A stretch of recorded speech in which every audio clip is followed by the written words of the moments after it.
Hello, what is happening, everybody? It has been a while since I have been doing these videos for you. We've been so focused on this pre-construction project at the Wonder Condos that I literally haven't had time for anything else. I barely even see my kid, but that's okay because I got to go to Las Vegas last weekend to blow off some steam. We're still selling the Wonder Condos, and here I am. But today, I want to talk to you about not Wonder Condos because I really can't sell you anything else there because I have a waiting list of 18 people that I still need to get a unit for. So today I want to talk about quickly three actually new listings we have coming up. So I want to give you first crack at those and talk about the condo and house market real quick. But first, did you see this? This was a legitimate graphic put out by the NWS, the Sustained Wind Forecast. You don't think that's funny? I think it's pretty funny. Anyway, read the comments. They're hilarious. Anyway, so we got two listings coming up. I'll get into that first. At East Village, Leslieville, in, I guess you could still call it Little India. It's becoming less India as time goes on, which is kind of sad, but it is what it is. So East Village, Leslieville at Gerrard and around Highfield, just a little bit east of Greenwood. You can see that right over here. Not much to look at in this image here because it's an old one, obviously. So it's a completed project. Everybody's moved in. It's registered. So we have a 2-bedroom, 1,086 square foot with parking and locker on 2 levels with a nice rooftop patio coming to market. That's going to be for, around $900-ish thousand. We're not quite sure where that's going to land yet. But we also have a 1-bedroom in the same development coming up on October the 1st-ish for somewhere in the 600s. We're not quite sure yet, but we will see. If you want to learn about those two, please give us a call. They're open to working on a deal prior to going to market, so that's cool. Also, we just signed up this listing yesterday. Doesn't look like much in this crappy photo from last August, but this right here is they're newer. I believe they're from the 80s, so you don't have to deal with all those old foundation issues and things like that. So this home, it's actually a 5-bedroom house. The 5th bedroom, and they're all above ground with a full-on basement apartment situation going on. It's a big ass house, and it will be a hell of a lot cheaper than your typical older homes in the neighborhood. It's on Coatsworth, 30 Coatsworth Crescent, just at Danforth and Coxwell. So an awesome little community with awesome people. So those are 3 listings we have coming up. You want to reach out and holler at me, let me know. So Toronto condo market. I really wish this number held up yesterday so I can talk to you about it. But yesterday was the first time we saw $1,000 per square foot on average over the last 14 days in downtown Toronto condo sales.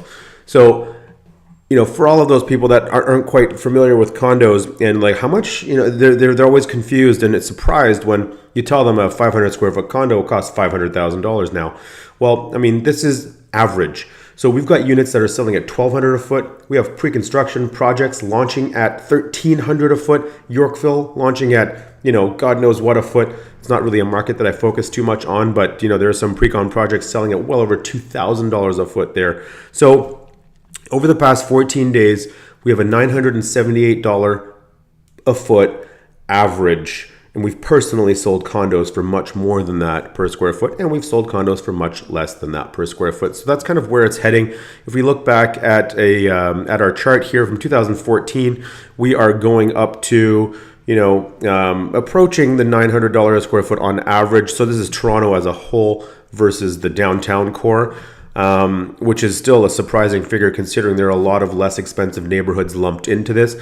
You can see the number of sales are way down versus 2017. We had 841 sales over this period, almost halved down to 440 sales. But the price per square foot level has been consistently increasing. And that only tells me the sales are down not because the number of listings that are on the market aren't selling. It's because there are fewer condos being listed and they are selling at the same rate, which is causing that demand spike a little bit. So something that we really need to pay attention to is something called absorption rate. So you can kind of see where the most activity is.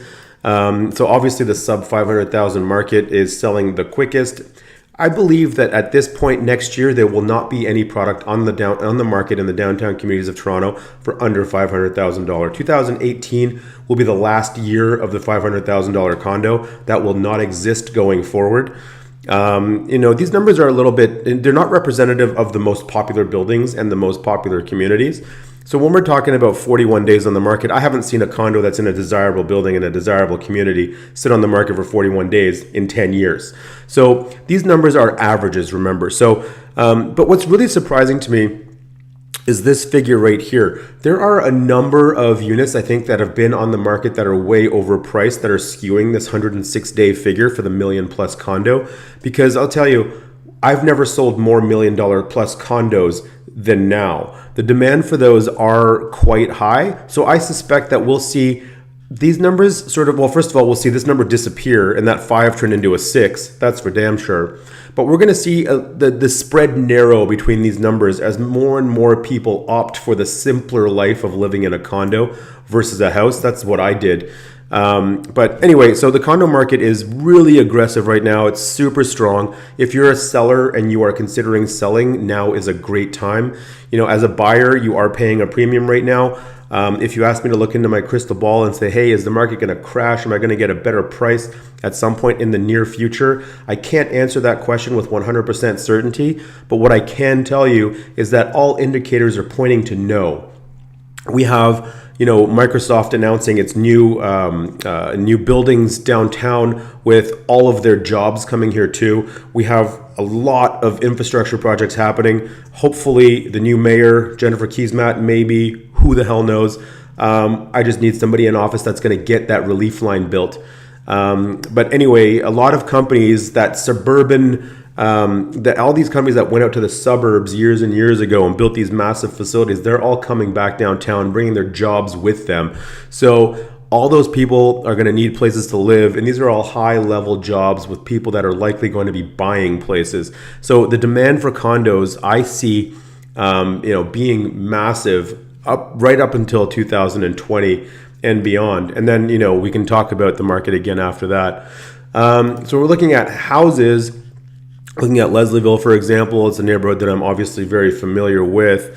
A lot of folks are saying detached houses are not doing very well, but I think that's a bit of a myth because sales of detached homes did slow down. But if we look at this gray line right here, we'll notice a steady increase with some minor changes right up through to 2018. So the days on the market for detached homes did take a bit of they were on the market for a little bit longer for a period of time because semi-detached homes were getting so expensive and catching up to that. Like, the semi-detached home market was fulfilling a lot of that the demand for detached homes. But now there's that spread there again where a lot of developers have come through and are really putting some amazing detached product on the market that is far superior to any semi available, that is now spurring new demand for this kind of high-level detached product. And people seem to have the money to make that happen. So semi-detached, it shows here that there's a little bit of a dip from 2017 to 2018. I don't disagree with that. April 2017 was absolutely insane. We will never see a market like that again in our lifetime. So we do have to normalize a little bit after that, and I think we have been. It's still going to cost you, it says here on average $935,000. I can certainly find you a house for that price, but it's not going to be one you're going to enjoy living in without making any sort of improvement to. So, a healthy budget for a fully renovated semi these days is 1.2 to 1.3. Fully renovated detached home, 1.4 to like $1.9 million on the east side. You're getting some better value in Corktown right now, along King and Queen Street, and some of those communities. They're doing really, really well right now. So the East End is giving you some pretty great opportunities, especially in the house market. The condo market is running away right now, so there's a lot going on there. So anyway, just to wrap it up, this was a kind of fast talking one. It's a really long video, 9 minutes and 25 seconds so far. But houses are doing well, condos are doing well. I see them doing well into the next 18 months at least, simply because of the demand. I mean, that funnel is being filled consistently by high-tech jobs. Did you know Toronto is the tech capital of Canada and soon to take over North America? I mean, Silicon who? Anyway, that's all I got for you guys today. If you want to reach out about those listings I mentioned, please do ara@property.ca or 416-434-1511. And I gotta go. Peace out.